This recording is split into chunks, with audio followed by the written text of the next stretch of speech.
नमस्कार। आज और इस वक्त मैं मौजूद हूं दरियावद विधानसभा के काली कंकर गांव में और यहां पर होली मिलन समारोह रखा गया था।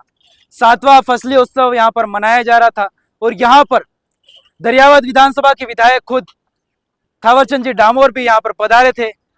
वेशभूषा में अपने पहुंचे हैं, हाथ में लठ है और यहाँ पर देखिए पैरों में घुंघरू भी बांधे हुए हैं और तलवार भी लेकर हाथ में पहुंचे थे यहाँ। आज इनसे बातचीत करेंगे वास्तविक ये होली मिलन समारोह आखिर क्यों रखा जाता है। थावरचंद जी, पिछले कितने सालों से होली मिलन समारोह रखा जाता है यहाँ पर? ये फसली उत्सव त्यौहार है। इसके पीछे एक मान्यता है कि हमारे पुरखों का जो खेत से अनाज खलिहानों तक जाता था उसके बाद में पूरे साल का एक उत्सव के रूप में मनाते थे। और एक मान्यता ये थी कि उस साल जितने भी लोग हमारे बीच में नहीं रहे, इस दुनिया में नहीं रहे, उनके घर जाकर बैठकर उनको याद किया जाता है, शौक व्यक्त किया जाता है। साथ साथ में इस पूरे साल के अंदर छोटी से बड़ी कोई भी लड़ाई हो, कोई भी बात हो, तो इस दिन उसको भूल जाते हैं और एक साथ में मिलकर यहाँ खेल खेलते हैं। दूसरी बात यह है कि आदिवासी परिवार द्वारा आयोजित कार्यक्रम है, ये मेरे द्वारा नहीं कह सकता। इस आदिवासी परिवार के अंदर हर एक व्यक्ति हो सकता है और उनके द्वारा आयोजित कार्यक्रम के अंदर मैं भाग लेता हूँ।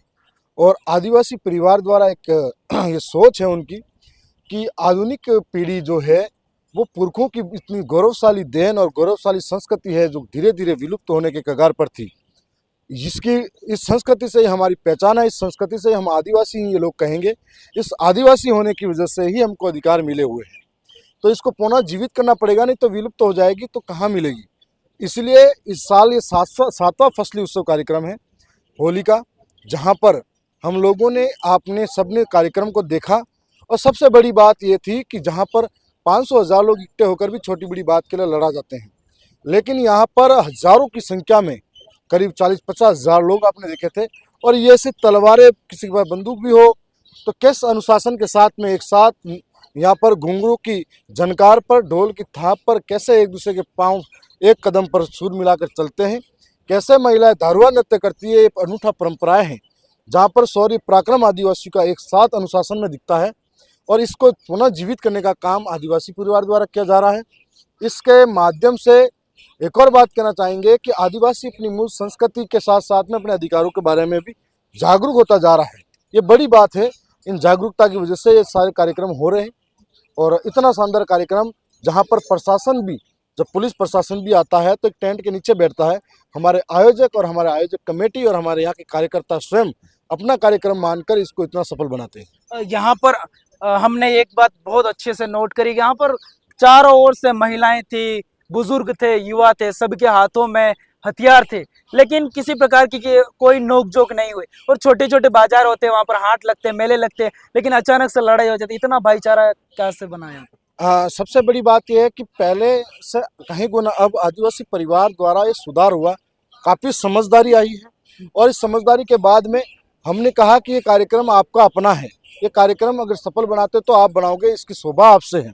और जिस प्रकार से देखा गया कि अन्य कई जगह पर छोटी छोटी बातों पर लड़ाई होती, हमने कहा कि पूरे साल भर में हम लोग इंतज़ार करते हैं कि 9 अगस्त कार्यक्रम कब आएगा, ये होली का मिलन समारोह कब आएगा।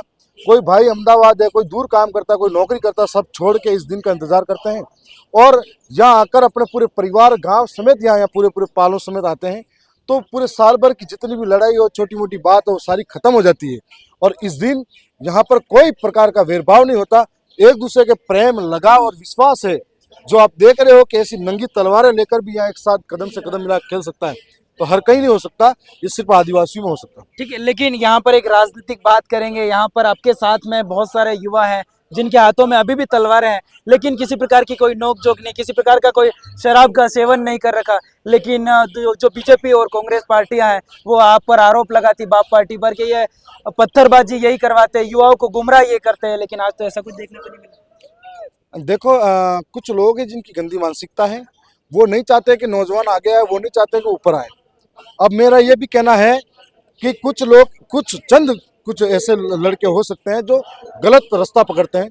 गलत रास्ता पकड़ने का एक कारण हो सकता है बेरोजगारी, दूसरा कारण हो सकता है उसके लालन पालन में ठीक इसी तरीके से उसको नहीं बड़ा किया जा रहा है, तीसरा कारण हो सकता है कि आज क्षेत्र के अंदर कहीं न कहीं वो जो लोग हैं तो सामाजिक स्तर पर जो अपराधी होता है उसकी कोई जात नहीं होती, उसकी कोई समाज नहीं होती, वो घृणित मानसिकता कोई भी हो सकता है। और हर समाजों में कहीं कोई कोई कभी कभी हो जाता है, ये कोई वो बात नहीं है, लेकिन हम इसको कंट्रोलिंग करें। दूसरी बात, जो लोग आज यहाँ हैं जिनके हाथों में तलवारें हैं, कई बंदूकों से भी सलामी होती है, क्या इनमें से कभी किसी को देखा है एक दूसरे को तलवार मारते हुए? जब नहीं मार रहे हैं तो फिर आदिवासियों का अनुशासन है। सवाल ये खड़ा होता है कि कई बार ऐसे पत्थर माफियाओं को कोई और पोषित भी करता है, और जब ये जेलों में जाते हैं तो उनको छुड़ाने के लिए भी वही लोग पैरवी करके लेके आते हैं, उनका हौसला तब बुलंद होता है।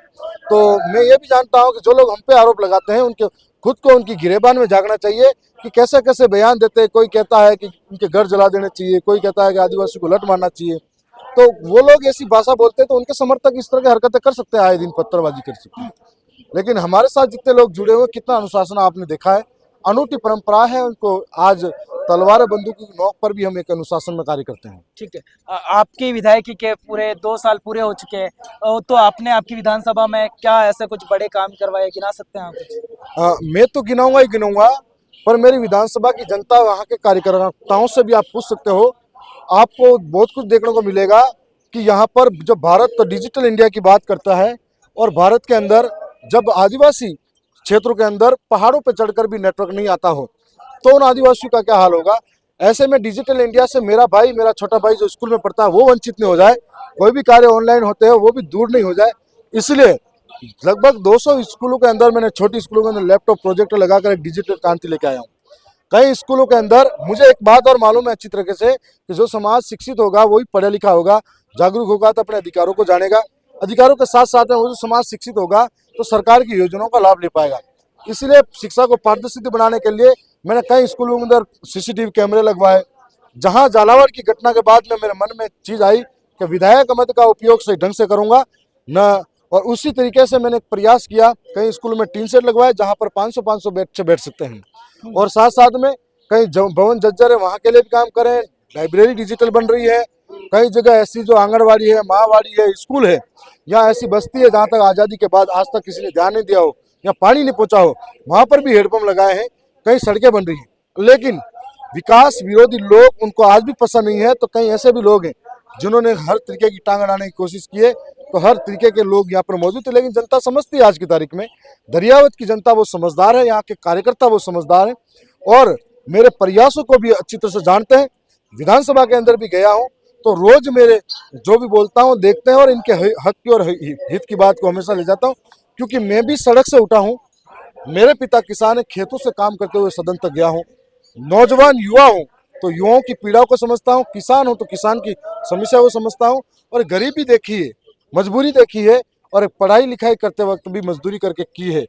तो एक बेरोजगार युवाओं की पीड़ाओं को भी समझता हूँ। अभी हाल फिलहाल में बाप पार्टी के अन्य विधायक भी थे आपके साथ में, और एक ही प्रकार की ड्रेस पहनी हुई थी और ऊपर किसी प्रकार का अखबार की शायद कटिंग लगी हुई थी। क्या मुद्दा था और प्रदर्शन किया था आपने? हमारा एक मकसद रहता है कि अंधों और बहरों को सुनाने के लिए धमाके जरूरी होते हैं, अच्छा। और उसी प्रयास की वजह से हमने ये कोशिश की थी कि राजस्थान की विधानसभा के अंदर कांग्रेस की जब सरकार थी, उस कांग्रेस की सरकार के समय में पेपर लीक बार बार हुए थे, और पेपर लीक जब होते थे बार बार तो बेरोजगार अपने आप को ठगा महसूस करता था, और सत्ता बीजेपी विपक्ष में थी। और उस वक्त ये सत्ता में जब आए कि बेरोजगारों का मुद्दा है, रोजगार नहीं मिल रहा है, ये पेपर लीक हो रहे हैं, इन बातों को लेकर विधानसभा में हम सत्ता में आएंगे तो सीबीआई जांच कराएंगे, ये वाली जांच कराएंगे, एसओजी की जांच कराएंगे, जितने भी माफिया अंदर जाएंगे।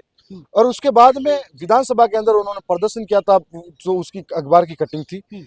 तो उस दिन सरकार 2 साल बनाम 5 साल का एक डिबेट कराना चाह रही थी। तो हमने कहा कि हम ये सत्ता पक्ष है जो विपक्ष पे आरोप लगाएगी, विपक्ष सत्ता पक्ष पे आरोप लगाएगा, तो क्यों नहीं, हम तो निष्पक्ष हैं, जनता ने दोनों को हरा कर भेजा है, तो हम तो खुलकर सही बोलेंगे। और बेरोजगारी का दंश मैंने भी झेला हुआ है, किस प्रकार की एक बेरोजगार को पीड़ा होती है, जहाँ पर हमारे जो यहाँ पर इस क्षेत्र के अंदर लोग आर्थिक रूप से कमजोर हैं, खेत गिरवी रखता है, गहने गिरवी रखता है, माँ बाप एक वक्त की रोटी नहीं खाते हैं, वो मजदूरी करते हैं, बेटे को पढ़ाते हैं, बेटी को पढ़ाते हैं, बड़े सपने देखते हैं, और जब उनकी तैयारी के लिए जयपुर जैसी महंगी सिटी में जोधपुर भेजते हैं, और अचानक से खबरें आती है कि आज का पेपर लीक हो गया, तो उनकी क्या पीड़ा होगी, उनके कैसे लोग, उनके घर परिवार कितना बर्बाद होता है। तो उस पीड़ा को हमने करीब से देखा है, वो सरकार को याद दिला रहे थे कि आप जिस विषय और मुद्दों को लेकर आप जनता के बीच में थे और सत्ता में आए, आज आपकी करनी और कथनी में अंतर कैसे हो सकता है, आज आप बदल कैसे सकते हो। और ये जनता प्रदेश की देख रही है, प्रदेश की जनता निर्णय लेगी, न्याय करेगी कि कौन लोग ऐसे हैं। यदि ऐसा ही रवैया रहा कि 3 साल बीत जाने के 2 साल बीत जाने के बाद भी आप कह रहे हो कि उस सरकार ने ऐसा किया था, आपको सत्ता में लाया क्यों, आप क्या करना चाहते हो, आपकी जिम्मेदारी क्या है, आपको क्या नीतियां बनानी है, ये आपका स्पष्ट विजन नहीं है तो 2 साल बाद निकल जाएंगे। और अगर सत्ता पक्ष और विपक्ष ऐसे आरोप लगाती रहेगी तो जनता राजस्थान की 75 वर्षों से ठगा ठगा महसूस कर रही है और उन्होंने तीसरा विकल्प चुन लिया है। और उन्हें लगता है कि तीसरे विकल्प के रूप में इन दोनों को हटाकर नए विश्वसनीय लोग यहाँ आगे लाएंगे। तो इसलिए जनता धीरे धीरे उनके कारनामे देख रही है और हमारे साथ जरूर आएगी। ठीक है, अभी 2 साल तो आपके पूरे हो चुके हैं, लेकिन अभी 3 साल का कार्यकाल है जो आपका बाकी है। आगे का क्या प्लान है जनता के लिए? मेरा एक प्लान ये है कि आदिवासी अंचल के अंदर सुदूर क्षेत्र ऐसे हैं जहाँ पर आज तक पानी नहीं पहुँचा हो, वहाँ मैं मेरे मदद से भी लगाऊंगा, सरकारों के बीच में भी जाऊंगा, जो भी सामान्य भी बैठाना पड़े। और दूसरा, मैं जनता के हित में हर जगह जा सकता हूँ, जो भी जनता के लिए सही लगे, जनता के हित में जो काम करना पड़े उन सबसे मिलकर काम करवाऊंगा। दूसरी बात ये थी कि यहाँ का किसान ही, किसानों के हित में यहाँ पर कृषि मंडी के लिए हाईकोर्ट का केस जीते थे, साजिशों के साथ में हाईकोर्ट से सुप्रीम कोर्ट में केस गया।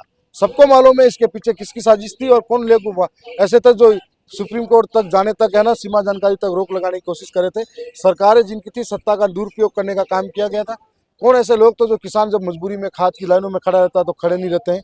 और कई ऐसे कमल कांग्रेस के लोग हैं जो झूठे आरोप लगाते हैं हम पर।